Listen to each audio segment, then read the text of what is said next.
Good evening, good evening. Good evening, good evening, distinguished delegates. Good evening, fellow Republicans. Good evening, my fellow Americans.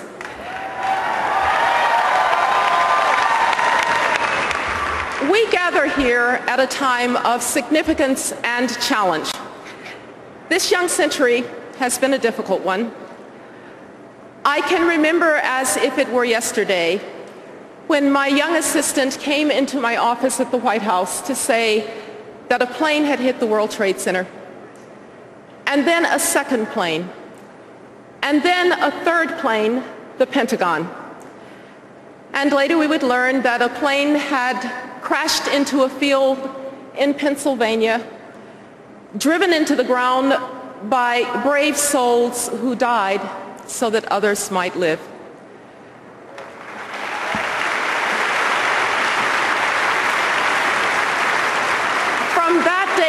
From that day on, our sense of vulnerability and our concepts of security were never the same again.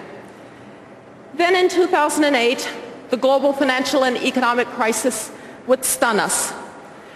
And it still reverberates as we deal with unemployment and economic uncertainty and bad policies that cast a pall over an American economy and a recovery that is desperately needed at home and abroad.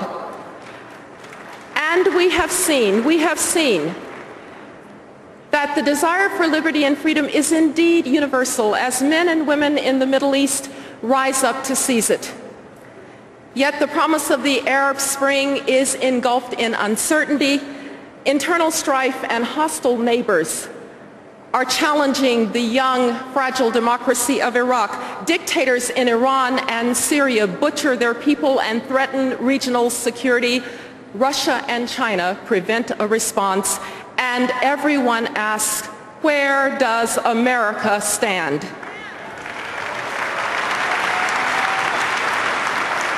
Indeed, that is the question of the hour. Where does America stand? You see, when friends or foes alike don't know the answer to that question unambiguously and clearly, the world is likely to be a more dangerous and chaotic place. Since World War II, the United States has had an answer to that question. We stand for free peoples and free markets. We will defend and support them.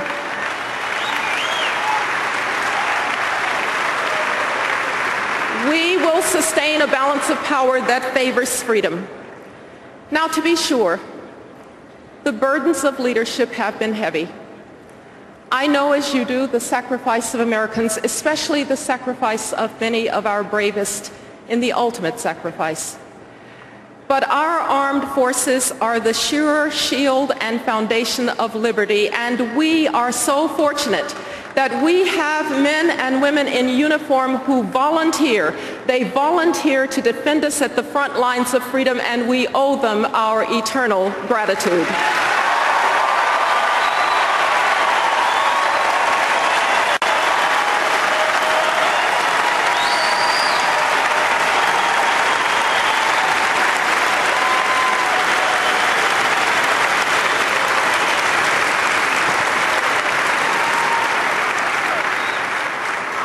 Too, that it has not always been easy, though it has been rewarding, to speak for those who would otherwise not have a voice. The religious dissident in China, the democracy advocate in Venezuela, the political prisoner in Iran. It has been hard to muster the resources to support fledgling democracies and to intervene on behalf of the most desperate. The AIDS orphan in Uganda, the refugee fleeing Zimbabwe, the young woman who has been trafficked into the sex trade in Southeast Asia. It has been hard. Yet this assistance, together with the compassionate work of private charities, people of conscience and people of faith, has shown the soul of our country. And I know too, that there is a weariness. I know that it feels as if we have carried these burdens long enough. But we can only know that there is no choice, because one of two things will happen if we don't lead. Either no one will lead and there will be chaos, or someone will fill the vacuum who does not share our values. My fellow Americans, we do not have a choice. We cannot be reluctant to lead, and you cannot lead from behind.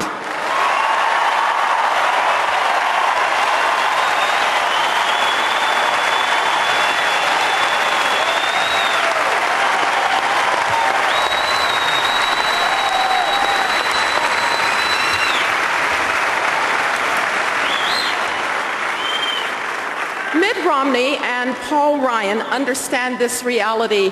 Our well-being at home and our leadership abroad are inextricably linked. They know what to do. They know that our friends and allies must again be able to trust us. From Israel to Colombia, from Poland to the Philippines, our allies and friends have to know that we will be reliable and consistent and determined.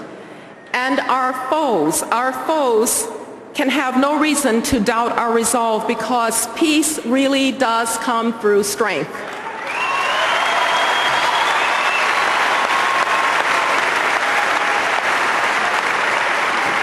Our military capability and our technological advantage will be safe in Mitt Romney's hands. We must work for an open global economy and pursue free and fair trade to grow our exports and our influence abroad. If you are worried about the rise of China, just consider this. The United States has ratified only 3 trade agreements in the last few years, and those were negotiated in the Bush administration. China has signed 15 free trade agreements and is in the progress of negotiating as many as 18 more. Sadly, we are abandoning the field of free and fair trade, and it will come back to haunt us.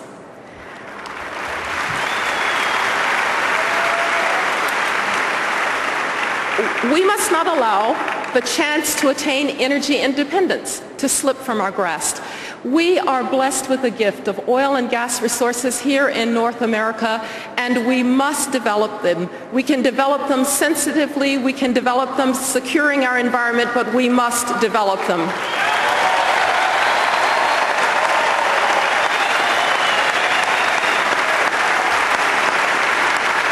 And we have the ingenuity to develop alternative sources of energy too.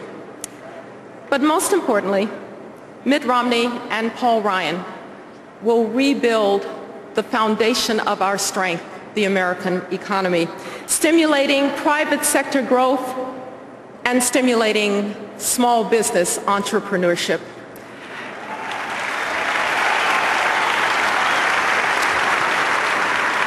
When the world looks at us today, they see an American government that cannot live within its means.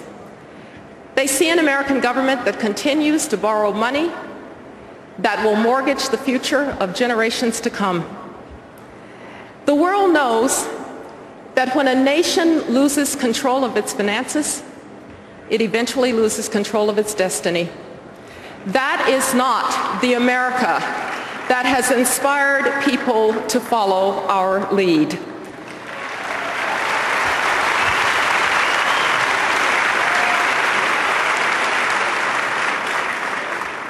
After all, when the world looks to America, they look to us because we are the most successful economic and political experiment in human history. That is the true basis of American exceptionalism. You see, the essence of America, what really unites us, is not nationality or ethnicity or religion. It is an idea. And what an idea it is. That you can come from humble circumstances and you can do great things. That it does not matter where you came from, it matters where you are going.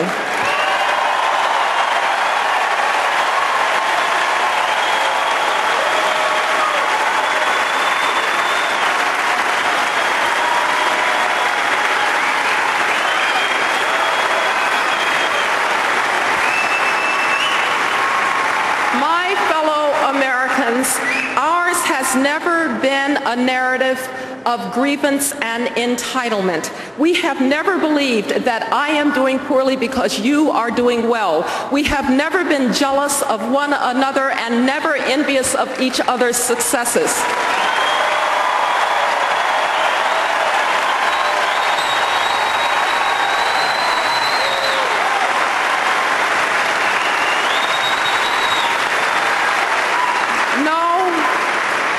No, ours has been a belief in opportunity, and it has been a constant struggle, long and hard, up and down, to try to extend the benefits of the American dream to all.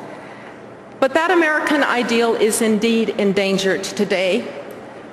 There is no country, no, not even a rising China, that can do more harm to us than we can do to ourselves if we do not do the hard work before us here at home.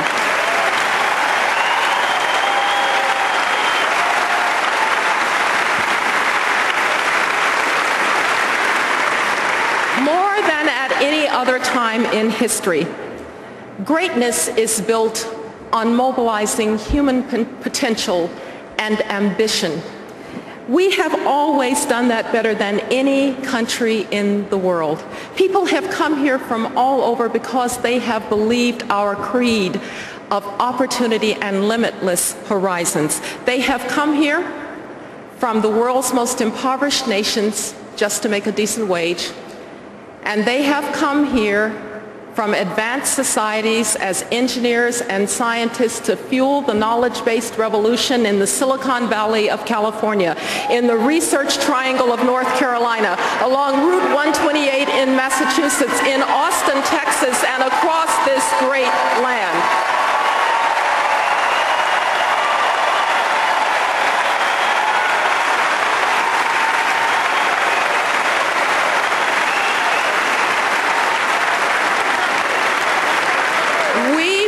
Continue to welcome the world's most ambitious people to be a part of us. In that way, we stay young and optimistic and determined. We need immigration laws that protect our borders, meet our economic needs, and yet show that we are a compassionate nation of immigrants.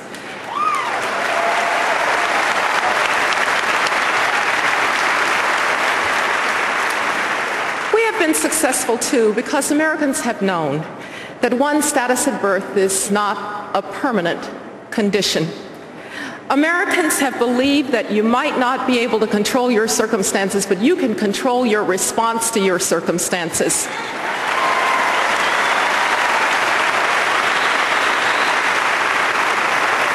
And your greatest ally in controlling your response to your circumstances has been a quality education. But today, when I can look at your zip code and I can tell whether you're going to get a good education, can I honestly say it doesn't matter where you came from, it matters where you're going. The crisis in K-12 education is a threat to the very fabric of who we are.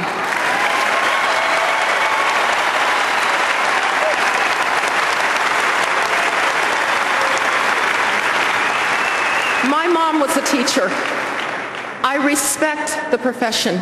We need great teachers, not poor ones and not mediocre ones. We have to have high standards for our kids because self-esteem comes from achievement, not from lax standards and false praise.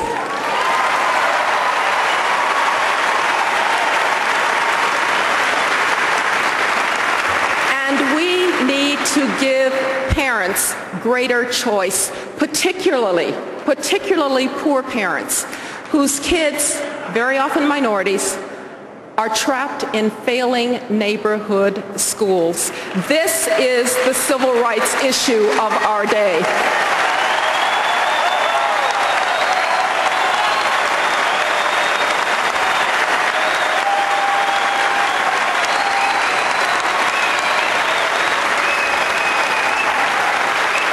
If we do anything less, we condemn generations to joblessness and hopelessness and life on the government dole. If we do anything less, we will endanger our global imperatives for competitiveness. And if we do anything less, We will tear apart the fabric of who we are and cement the turn toward entitlement and grievance. Mitt Romney and Paul Ryan will rebuild us at home, and they will help us lead abroad. They will provide an answer to the question, where does America stand? The challenge is real, and the times are hard. But America has met and overcome hard challenges before. Whenever you find yourself doubting us, just think about all those times that America made the impossible seem inevitable in retrospect. Our revolutionary founding against the greatest military power of the time, a civil war, brother against brother, hundreds of thousands dead on both sides, but we emerged a more perfect union. A second founding when impatient patriots were determined to overcome the birth defect of slavery and the scourge of segregation. A long struggle against communism, with the Soviet Union eventually in collapse and Europe whole, free, and at peace. And in the aftermath of 9/11, the willingness to take really hard decisions that secured us and prevented the follow-on attack that everybody thought preordained. And on a personal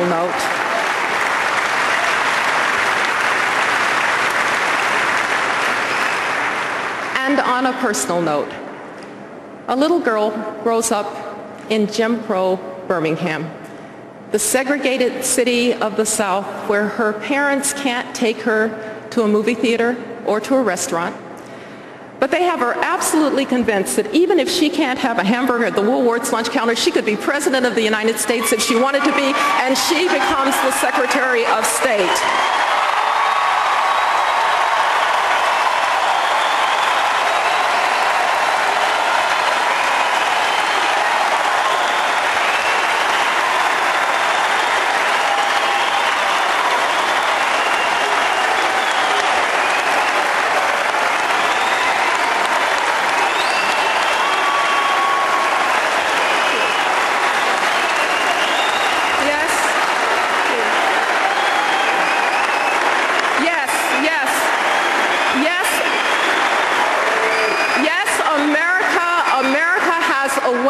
Of making the impossible seem inevitable in retrospect, but we know it was never inevitable. It took leadership, and it took courage, and it took belief in our values. Mitt Romney and Paul Ryan have the integrity and the experience and the vision to lead us.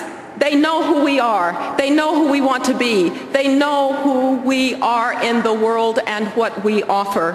That is why this is a moment and an election of consequence, because it just has to be that the freest and most compassionate country on the face of the earth will continue to be the most powerful and a beacon for prosperity and liberty across the world.